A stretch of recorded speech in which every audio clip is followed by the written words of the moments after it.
Салам досторум, сиздер менен мен Гүлнура. Достор, сиздерге жаңылык.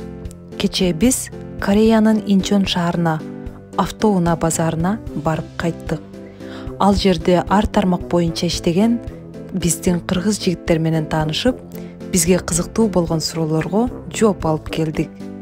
Ал жерде иштеген жигиттер мага жакты достор, себеби ар бири өзүнүн жумушун так билген азаматтар экен. Андан дагы мага эң жаккан жери мен тааныган жигиттердин ар биринин өзүнчө фирмалары бар экен. Жана алар башта айланткан чоң базардан бөлүнүп, өздөрүнчө бөлөк жайда турушат экен. Чоң базардагы түбү жок башаламандыктан тажап, ушул жакка бөлүнүп чыктык деп МТ Трейдинг фирмасын жетектеген Максат сөзүн айтып берди. Жигиттерге сөз жок. Ар бири өзүнүн жумушуна аябай жоопкерчилик менен мамиле жасашат экен. Максат мага МТ Трейдинг фирманын алдында турган ар бир унаа менен тааныштырып, алардын кайсы бири кайсы өлкөгө жөнөтүлөрүнө чейин айтып берип жатты.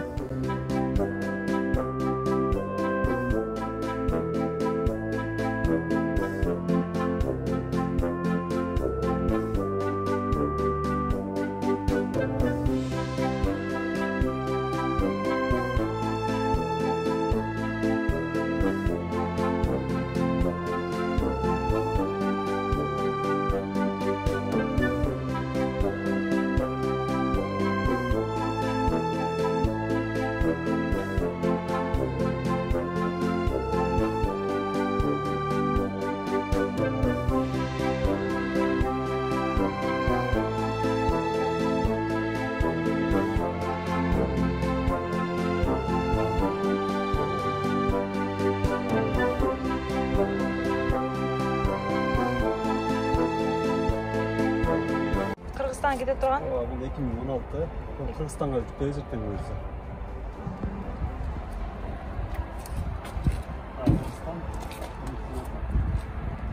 Аны жүзде клиенттер бар, келип биздердин алып кетсе, сырттан таап алып келебиз биздерге. Биздерде Мысырдан сатып алабыз.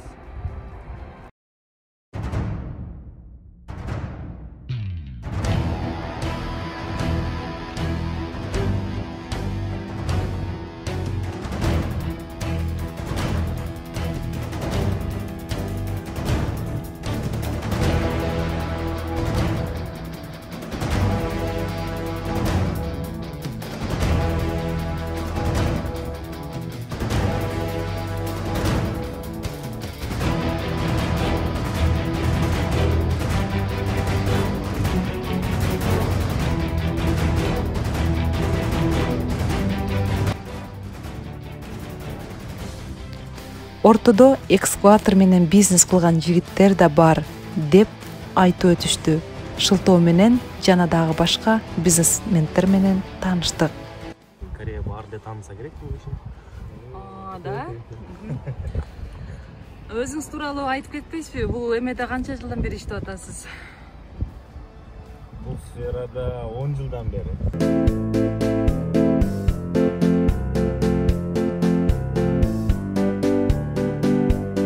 Ал эми Кайрат Трейдинг фирмасы бизди кызыктырган суроолорго жооп берди.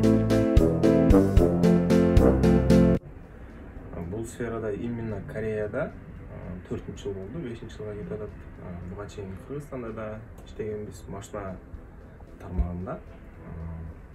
Ушул Кореяда 4-жыл, 5-жыл болду.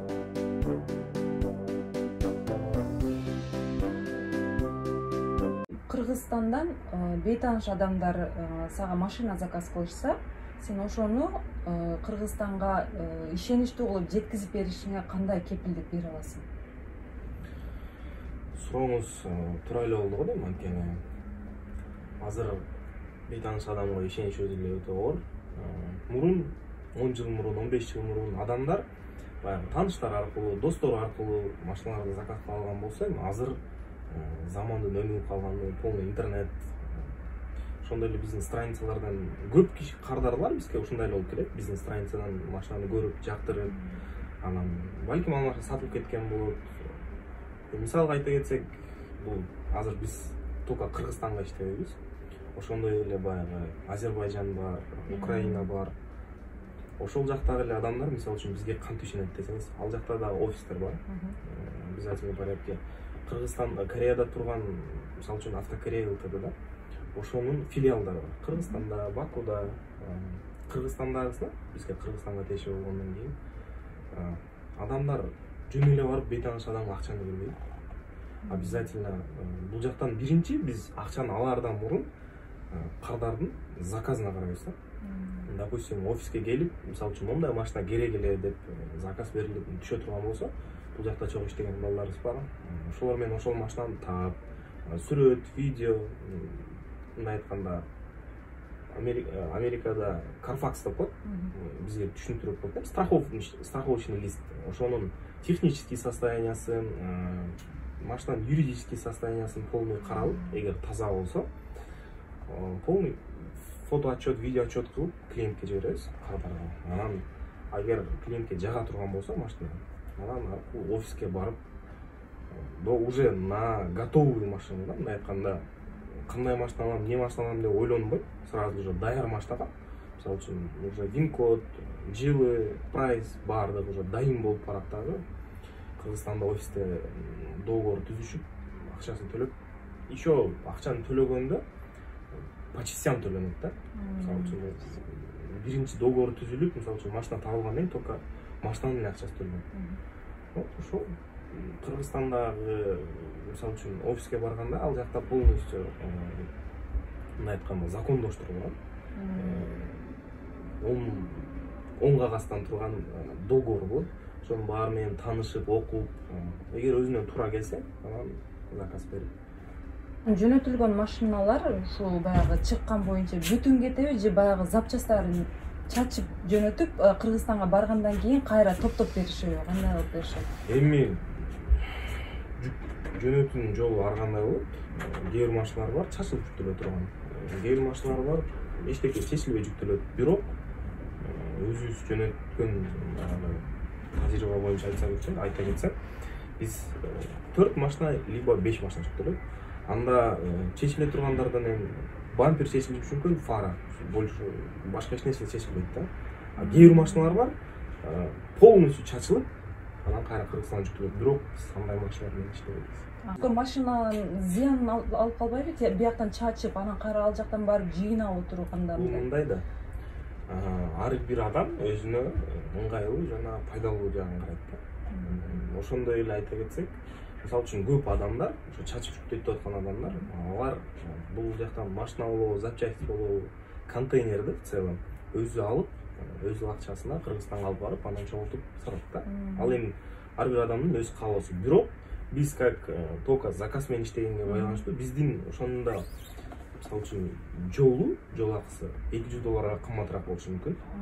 Анткени биздики машиналар бүтүндөп турат.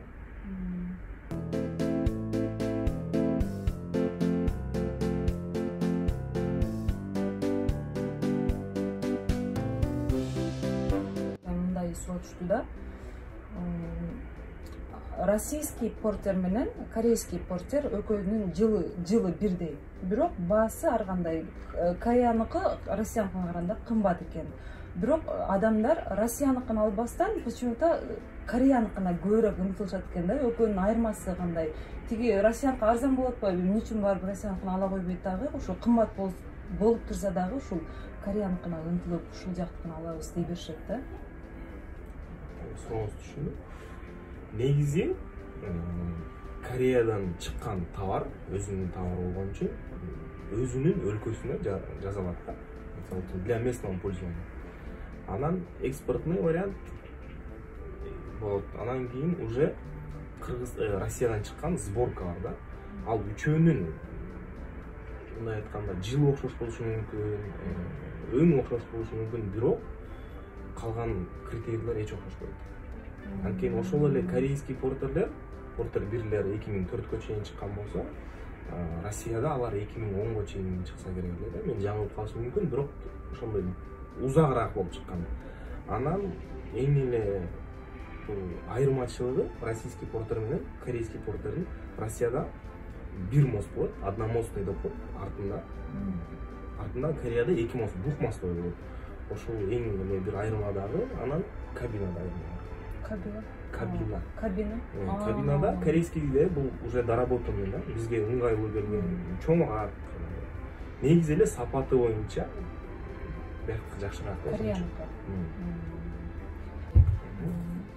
Мисалга бул жакта урулган машиналарды дагы Кыргызстанга кандай запчас кылып жөнөтүшөт экен да, ошондой болобу негизи? Негизи бар, бирок биз өзүбүз иштебейбиз, ал тармакта анткени кол жетишпейт. Биякта бала жетишпейт да иштеген. Бирок иштегендер бар. Ошол эле урулган машиналарды бияктан запчасть кылып Кыргызстанга жиберет. Ошол жана буга чейин айтып өткөндөй эле, баягы кимдин контейнери өзүнүкү болсо, көбүнчө ош тарапка барат да. Ошол жака алып барышып, өздөрү контейнерди үйүнөн ачышып, запчастьтай машинадай өзү. Ошондо Кыргызстанда адамдар бияктан запчасть заказ кылышса болот экен да, бияктан запчасть кылып специально алдырса болот экен. Болот. Ушу машина жаатында патентте иштегендер где-то бир 5-6 ай иштегенден кийин ошол өзүнүн жумушу аркылуу Кореяга киргенге мүмкүнчүлүк бар экен деп уктум да.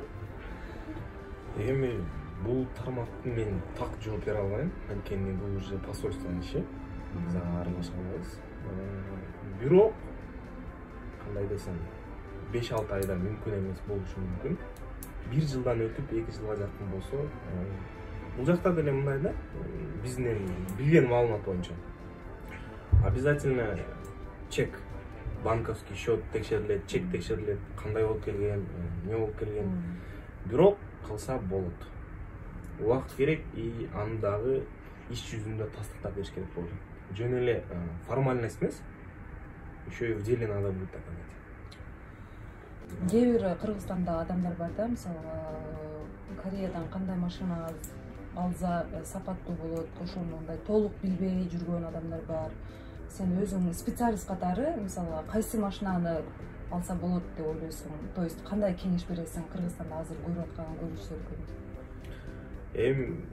Бул жакта уже мындай айтканда бирөөгө бул жагат, бирөөгө бул жагат. Ал на любителя да коет.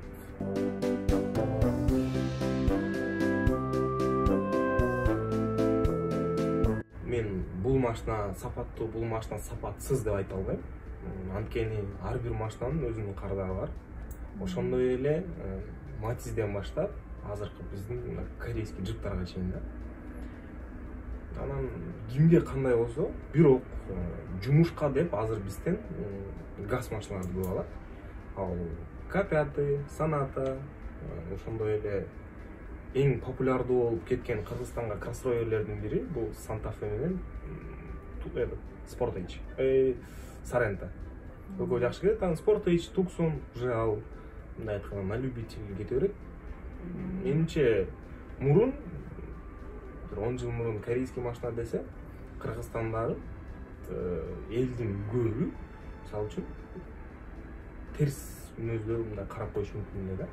Анткени корейскийдин качествосу мындай, бул жагы мындай деп азыркы күндө Бишкектин статистикасы боюнча Кореядан кирген, Кыргызстандын статистикасы боюнча Кореядан кирген экспорт автомобили 1-орунда турат да.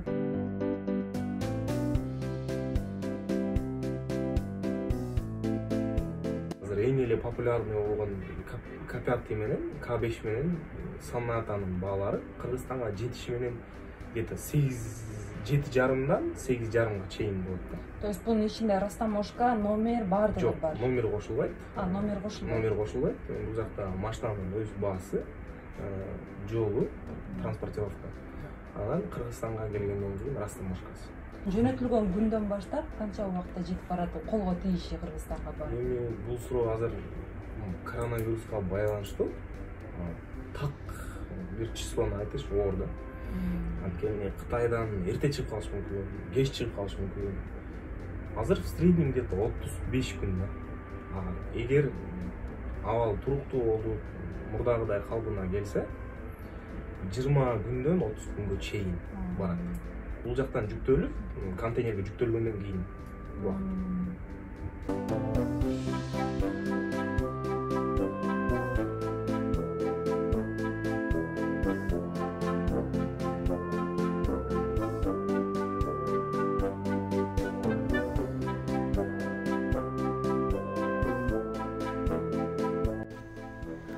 баса биздин жигиттер автоунааны бир эле Кыргызстанга эмес, башка чет өлкөлөр менен да иштешерин айтышты.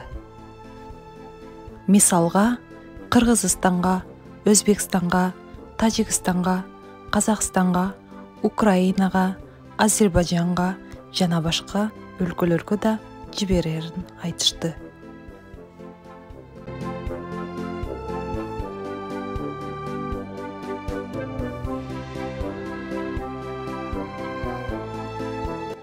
Айтор баары сонун экен достор.